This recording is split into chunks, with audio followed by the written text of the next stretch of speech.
Now, in a week in which Stripe has been heavily active on the M&A front, AI companies have been thinking up ever more exotic financing deals, and Irish sports tech firm Kitman Labs scored another big win. We're here to bring you all the top tech news you need to know.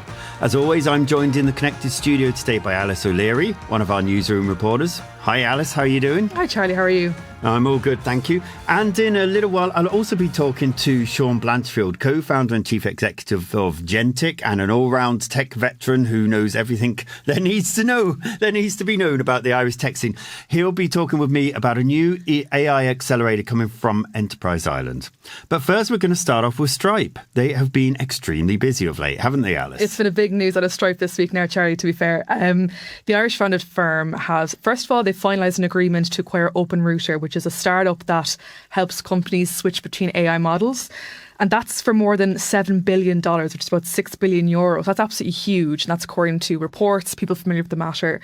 And I suppose as well, another kind of development in the PayPal saga is that Stripe and Advent, the private equity firm, they're in renewed talks with PayPal to acquire the company in a deal that could be finalised in the coming weeks at a higher price than previously proposed. So, I mean, first of all, like the acquisition news from today, like that's another huge, like another string to Stripe's bow, if you will. Absolutely. And by far and away their biggest deal to date. I mean, before that, the most they'd paid was $1 billion when I think it was $1.1 billion when they bought Bridge about 2 years ago, I think that was when it was first announced at least. But this obviously wipes the floor with that. But it shows that they've been really moving into the AI space. Payments and AI is really where the future is. They are positioning themselves really strongly. The acquisition of Bridge was part of that. This is a further kind of copper fastening their reach there, which is really interesting to see how they're going guns a-blazing into that space. Exactly. As you said, it could also give Stripe the stronger footing in AI.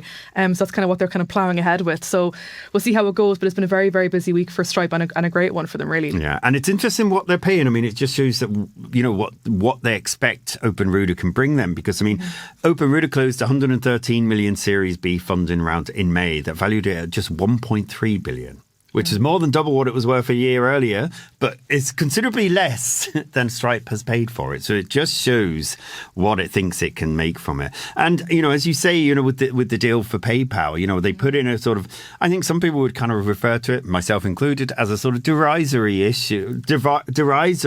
offer back in the day of like, they've now upped that. And, but the whole thing is like, why are they doing it? What are they interested in PayPal? They originally proposed to acquire it for, I think it was $53 billion. Which is, it sounds a lot, but it's not actually that much, really, But it's saying, why is it doing it? And, the answer is, it's not obviously Stripe's core audience. This doesn't really play in the consumer space. But again, if you're looking at AI, how are people going to be financing AI acquisitions? And this is small ones for, micro deals for consumer companies. And consumers themselves, PayPal could very much end up working it very well for that for Stripe. So it's really interesting to see, anytime I've spoken to John Collison in particular, he's always said, we're not done yet by any means. We're making, we're doing well, but our mission is to grow the GDP of the internet, which means just, only a fraction of deals still take place on the internet. They want to make sure that increases onto their watch, and they want to be at the forefront of that. These deals, if they both come off, that's going to help them a huge amount of the way. Absolutely. And so speaking of AI as well, Charlie, so a group of US investment giants are partnering with NVIDIA on a $500 billion in funding for AI infrastructure projects, this is according to the Financial Times. And it's pretty big names among the firms reportedly in talks with NVIDIA. Like you have Blackstone, BlackRock's Global Infrastructure Partners, Goldman Sachs Group. So and I suppose it comes, and you mentioned this before, it comes to other big tech firms are moving beyond using their own reserves to raise financing. That's right, yeah. Like Meta, for example, like they teamed up with Blue Owl on a data center project out in the US.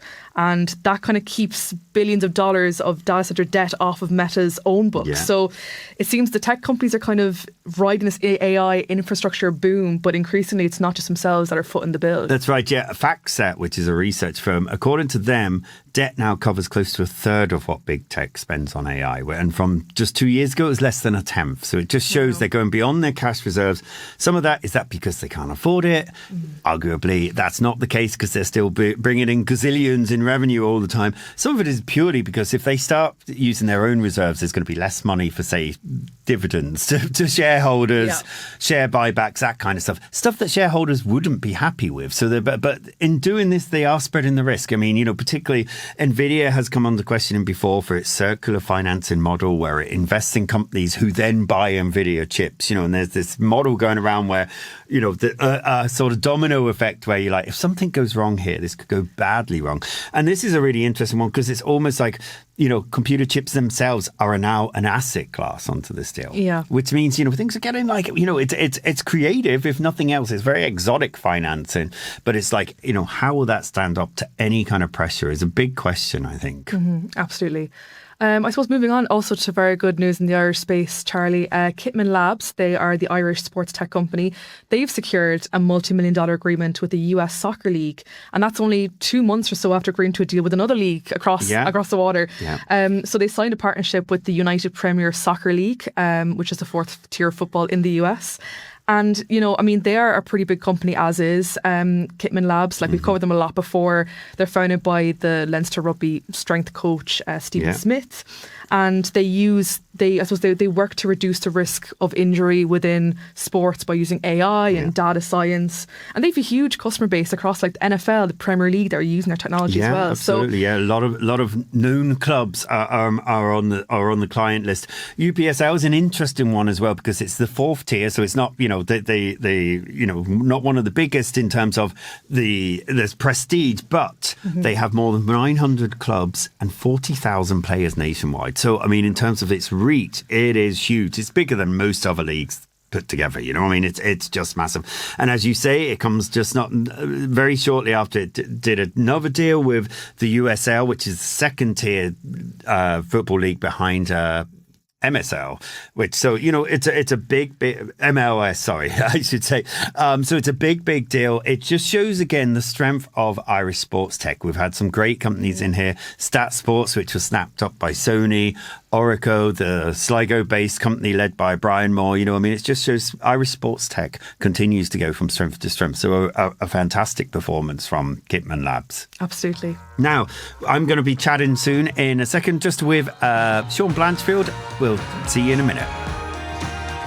Joining us now on the podcast is Sean Blanchfield, co-founder and chief executive of Gentic, a startup building the infrastructure that connects AI agents to software systems. Sean, who was also previously a member of Ireland's AI Advisory Council, is here to chat to me about a new AI accelerator from Enterprise Ireland. Now, I wrote about this just recently. They've issued a tender to run an AI accelerator. I suppose first things first, Sean, let's start off with an easy question. Does Ireland need an AI accelerator?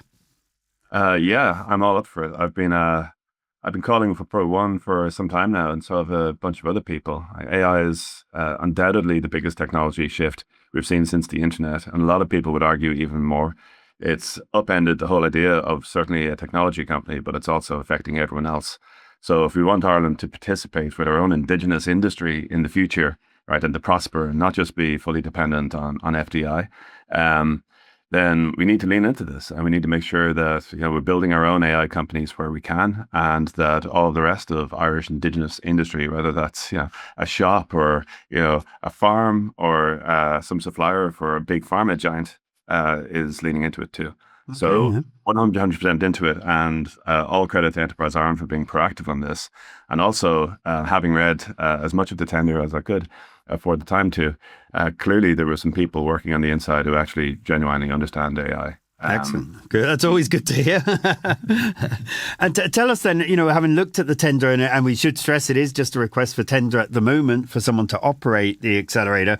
And, from the reading of the documents that have come out with that, it's for an accelerator to start running next year. It's a one-off, but there is the proviso that it will hopefully become more than that. Looking at the request for tender, does it seem as though EI's thought it through, in terms of everything that's covered in it? Is there much missing in terms of it?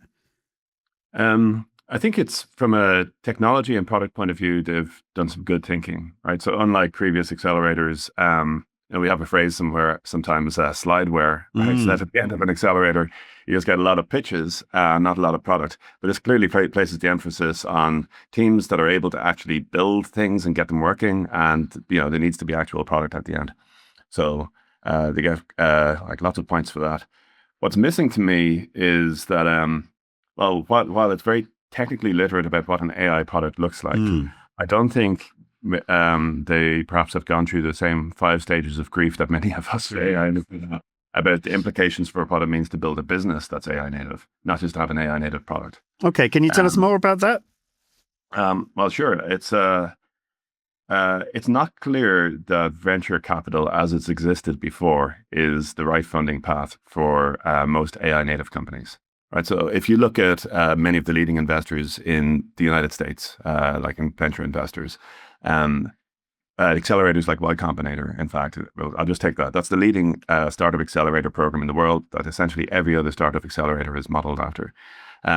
They've been explicitly calling for AI native agency type business models, recognizing that the next successful business might be a law firm or an accountancy that is AI native, right? So delivering a service, but is doing it in an AI native way, isn't necessarily delivering an AI product. Oh, that's really interesting. AI powered service, humans augmented with AI, and we're seeing a lot of that, right? I wrote about this recently, that traditional product, traditional service are all kind of collapsing into this agent thing. An implication of this is there's no, like, the traditional ideas of where the IP lies have changed. And if there isn't any core software IP, it's very hard for a venture investor to get behind it, right? Because, if someone does it, and anyone who has access to AI can do it. But this is still very based on the idea of getting everyone on a VC funding track. It strikes me as still SaaS type thinking. Okay. You had a couple years there of every software business was a SaaS, software as a service business. And there was a particular playbook for building those kinds of businesses. And I see aspects of this playbook still in the thinking here. But I think, in fact, even the venture market internationally has moved ahead of that, right? And there's, like, SaaS companies aren't getting funded anymore. A lot of AI companies that are packaged up in a SaaS type business model aren't getting funded either. They need to be doing something fundamentally different. And the funding might come from other sources. It might be customer funding. It might be about gearing the business to be just profitable. Like old-fashioned stuff. But it's not necessarily venture funding. Okay, so it seems as though EI has recognised that this is a different way of doing business, that it needs companies that think differently, but you're a bit unsure as to whether it's kind of thought out that last bit, which is how it's going to fund itself then. Is that kind of fair to sum up?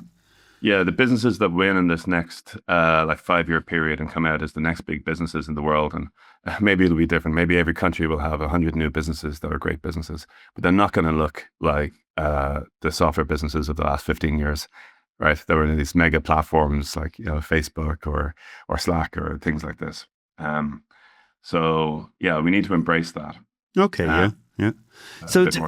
So to sum it up, I mean, looking at that, what's there, what's missing. I mean, will the accelerator kind of work at better positioning Irish companies to compete globally in AI? Yeah, well, I think that's clearly its goal, and I think there's a huge opportunity for Ireland to do that. I think there's something else there which I found interesting. The tender explicitly looks for people to operate the accelerator who can bring a partnership with a model provider in. Which is basically, reading between the lines, it means we want you to have OpenAI or Anthropic or an other company as one of your buddies. Yeah. or indeed Google or Microsoft or Amazon, right? Those are clearly the candidates. I think, well, that doesn't make a lot of sense to me, actually, right? That stuff's commoditized. Right? Anyone with a credit card can go and get basically the best stuff that's available off those companies. And many of those companies already have their own credits, startup credits, and ways to ease that journey. But where Ireland will win in the future, where we can win, is, well, it's not going to be outcompeting China and America on core foundational AI research, which costs hundreds of billions. That's not us. But we can work at the applied AI level. That's actually where we work here in Gentic. And that means finding companies that are trying to deploy AI and figure out how to make it work in in real life, in the real world inside of those companies, and all of the techniques and know-how and systems that basically allow you to use it effectively, right? Not necessarily to invent it, but to use it effectively. Ireland is quite unique, not totally unique, but quite unique in having these huge global clusters of massive industries in a small high-tech economy where we have a long legacy of building business-to-business enterprise software. Right, so we have whatever it is, 19 of the top 20 pharma companies, pharma giants here. So much tech, insurance, financial services, many more like medtech, all clustered here. So they're all on our doorstep. We all know each other in this country, right? We're all 2 degrees of separation, right? Someone's cousin's boyfriend is the VP of innovation of whatever pharma giant you Sure. right? Yeah. Goes away, and this is what we can do here. So I would take the emphasis and move it from the operator's got to bring a special relationship with a model provider, which is basically already available to everyone, into the operator has to bring a deep corporate innovation network with them, so they can hook the companies up at an executive level into potential clients who are already operating here in Ireland, and in many cases are operating innovation functions here in Ireland. That's a huge opportunity. Like the operator that can bring that network to play. That's what's actually hard for a startup to get at. That's actually Ireland's opportunity. And that's what a program like this can do. Excellent. There's some great points there. I know that Gentic itself took part in an accelerator recently, one led by Amazon's cloud business, AWS. Tell us about that experience in terms of, I suppose, how it's going to relate possibly to people undertaking this new accelerator. Yeah. So that was what happened there was we were one of 40 companies globally, AI companies globally, selected by Amazon Web Services, AWS, into their global AI accelerator program in Seattle last year. So a pretty big win. A big win. Selected from over 3,000 companies trying to get in. It was like a great program. We got $1 million in credits, which we could spend on Amazon's AI, basically Anthropic AI that we could buy through Amazon. But $1 million, like significant funding for us. We got direct access into Amazon to work with relevant teams. We got a partnership. We got basically some distribution in their marketplace. We got like various on-site sessions in the US, in Seattle and in Vegas. But the most valuable thing, and this is always the case, I've been close to accelerator programs over the years. The most valuable thing is the people you're there with. Right, so there's 40 other companies, the founders of those 40 other companies, the people who Amazon, in their opinion, think were the best AI companies emerging in 2025. That's a good gang to be a part of. Right? Yeah. So if I need advice on AI, like something that I don't already know, something deep, right? Who can I turn to? Right, I turn to that WhatsApp group, those other founders who are out there at clearly the frontier, building things. I saw yesterday one of them announced they just closed a round with a 500 million valuation. Right, there's some amazing stuff in there. So it's about the cohort, right? So it's not about delivering direct expertise and saying we'll teach you. Like with the classic problem with accelerators is people trying to teach entrepreneurship. And I don't think it's about anyone teaching AI. I don't know where you're going to find an expert who can teach AI to people. They're all busy building their own companies if they're any good. But the people you can pull together into a group like this can teach each other because they're all in the trenches, right? On the front lines, building the stuff, learning it for real. And that's what we got from the Amazon program and was incredibly valuable to us. Excellent. It's also interesting to say that, they brought their own AI, right? So when a corporate like that runs an accelerator program, it's transparently like to build their own ecosystem, to bring these companies into their own ecosystem. And there's a flavor of that from the EI tender. That the operator has to bring their own partnerships at that level. Yeah. But it strikes me that what a government intervention should be doing is filling the things that the market isn't already offering. And the opportunity here for apart from like the applied AI level and bringing in all the corporates, all those IDA clients into the mix with local innovation is to build model neutrality and to build model neutrality and sovereignty. Yeah. Right. And something that works across all of those models so that in Europe and Ireland, we can lead basically European companies and in fact, companies of the world, give them an alternative where they get to use the best, whether it's open source, whether it's proprietary American AI, but they get to choose what they're using. And the benefits of that intelligence, all the knowledge that gets generated stays with them. Right. This is what's being called sovereign AI.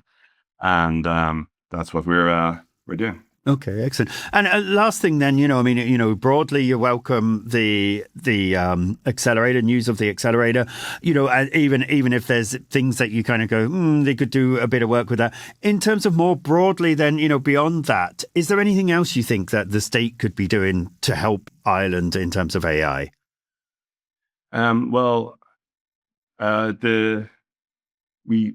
I touched on the AI sovereignty point there. This is very topical at the moment as companies begin to use AI, even if they don't want to. Their employees are using it. Absolutely.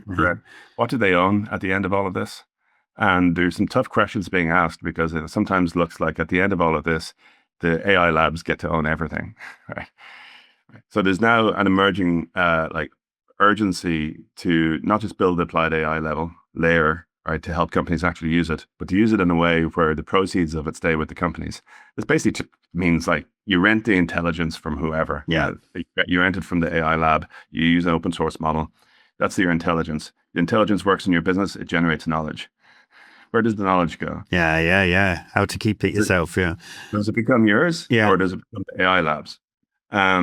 And you need it to be yours, basically. Yeah. In fact, if you really take a good hard look at it and you take, let's say, a great Irish business that's been around for decades, right? And there's a whole bunch of those, right? And whether it's the Kerry Group or Roadstone or whatever, right? The knowledge is in that company, in people's heads. It's decades of investment of culture, of values, of institutional know-how that's embedded in that organization. And the act of an employee talking to an AI, even just chatting about a job or something they need to do, or maybe building an agent or a skill or an automation, all of that is basically talking through all that knowledge and transferring it from the human brain into the machine. Now, where do you want that to go? That's the entire playbook for what makes your company special. That took decades to build. Is it yours or is it someone else's? All right. So the opportunity for Ireland is, as a small country, it's highly activated in AI. Lots of the percentages are huge for people actively using AI here. With got nearly 2,000 major international companies brought here by the IDA. Now here in many cases for decades with serious functions here, and not just sales. With a long pedigree of building enterprise software.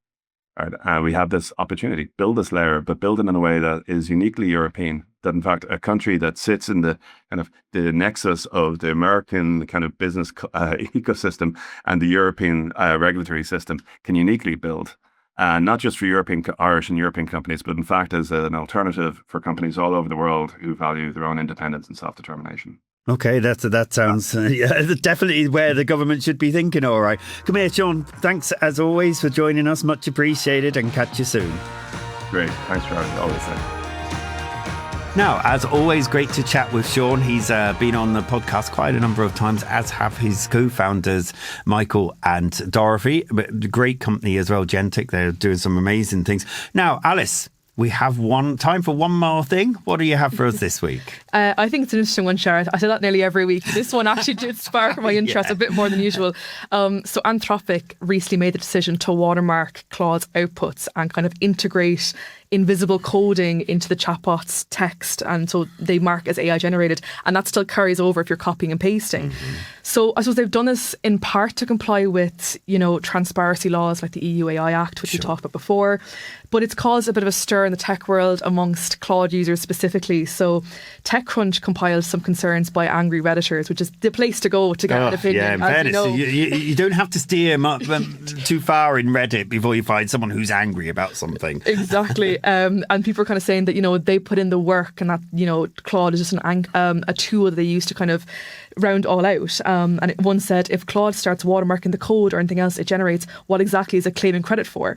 So people are very annoyed. And actually, the chief executive, Dario Amodi, he acknowledged that the public has a negative view on AI, but he said that it's, fundamentally a crisis of trust. I think it's an interesting one that people will have very diverse opinions on. I think personally that in the whole kind of moral discussion of AI that's been going on for the last couple of years is we need to be more transparent. There's been a lot of cases in the last couple of months, the last year or two, of executives using AI when they shouldn't, AI showing up in legal letters that caused a massive stir. So I think that anything to make it more transparent is a good thing, but obviously those that use them and maybe it's not necessarily part of their like policy in work or school, that always has an adverse effect on them. But I think it's very much like a 50-50 vie on whether you actually agree with this or not. But I think it can only mean a good thing for me personally. I wonder the impact it's going to have on the company, though, because I mean, you know, people are using it as a research tool. So I guess, as you noted, there are some people who are like, at what point does it become AI is, you know, doing the bones, doing the most of the work here, or it's just as background stuff. Do you know what I mean? Like, you might do an internet search, say. And I'm wondering, will it have a big negative impact on the company in terms of use? Because, I mean, you know, will people just kind of go, wow, I'll just switch and use Gemini or ChatGPT and not have that kind of problem? Yeah, because there's that kind of aspect of that kind of cloaked aspect when using AI, at least for a lot of consumers. Yeah. They kind of do it on the sly, and you know, people kind of go in and fix then, let's say if there's an M dash or certain AI words that kind of go in and take that out to make it look like they haven't used AI. But yeah, I'm sure, I wonder will there be some ways around it as well? Like I'm sure there must be that people will find out. I imagine people are looking for hacks already to clean the copy and give you a clear version. Yeah. What I had a look at, it is very much integrated, like whether you copy and paste it again, I'm sure there are people that are able to copy and paste it and then somehow break down the text so it doesn't have any code, but that remains to be seen. But yeah, I think it speaks to that constant discussions that people have around transparency, the use of AI. For me, like I say, I think it's not, I think it's a good thing.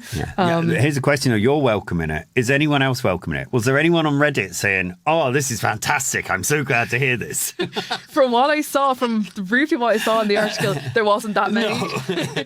I think they're kind of almost getting a bit indignant to the fact that, wait a second, I'm using Claude for my own, it's my own work, but I'm kind of using in certain tools, which again, that brings up a whole other topic of how much is, as you said, how much is it work is the AI doing, how much of it is yours.